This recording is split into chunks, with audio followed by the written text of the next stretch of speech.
Paul Stephenson has dedicated his life to bringing about racial equality in Britain. Today, aged 80, and despite suffering from Parkinson's disease, he continues to speak out against discrimination. Luther King made it clear that racism was a destroyer. Paul was born in Essex in 1937. I felt the hostility by white young people after the war because I was black. In 1963, Bristol Omnibus Company were refusing to employ black or Asian bus crews. Inspired by the US civil rights movement and echoing the actions of Rosa Parks, Paul decided to take a stand against the company.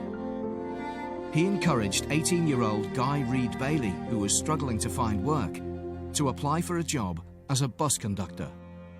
I turned up for the interview, and the young lady turned around to the manager and says, "The 2 o'clock appointment is here, and he's black." And the manager said, "Well, tell him there's no more vacancies." What would you think about coloured people coming to work on the buses? I don't like the idea very much. Why not? I wouldn't like to work with them at night. Paul led a protest and bus boycott, but the company refused to give in. At that time, their policy wasn't illegal. After 4 months, the campaign finally shamed the company into backing down. The day it ended was on the 28th of August, 1963, the same day that Luther King was to make his world-famous speech. I think this is going to be welcomed by coloured people all over Bristol and many Bristolians who came in and gave us their sympathy. A year later, Paul began campaigning against black people being refused the right to drink in a Bristol pub. He went in there to test it. They asked him to leave, and I suppose he said, "Why should I leave?" Paul was arrested for not leaving. The case went to trial but was dismissed. This caught the attention of future Prime Minister Harold Wilson, who changed the law. If it had not been for Paul Stephenson's campaigning, we would never have had the Racial Relations Act of 1965. Paul went on to work alongside famous faces, including Muhammad Ali, to help young people, and campaigned against sporting contacts with apartheid South Africa.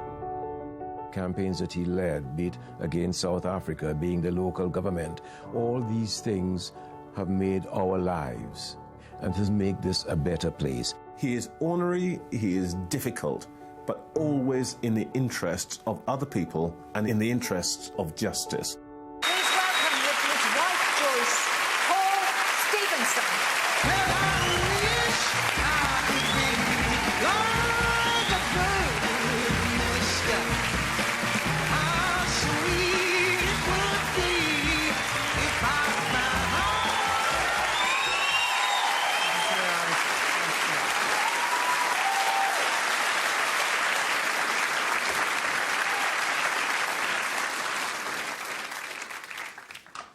Paul, it's an immensely powerful story, and you have transformed everything. Well, we have a duty to our children, our grandchildren, to decide on what kind of society we're going to live by.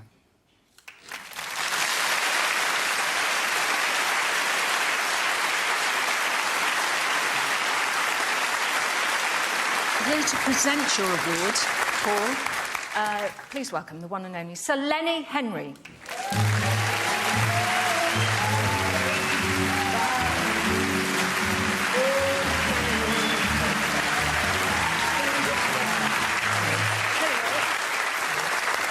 Paul, we say often that to achieve greatness, if we want to, we stand on the shoulders of giants, and you absolutely are a giant. Without you, there would be no black or Asian politicians in the House of Commons. People like me wouldn't be able to bang on about diversity. This Lifetime Achievement Award is for you. You're the man, you're a giant, you're extraordinary. Congratulations.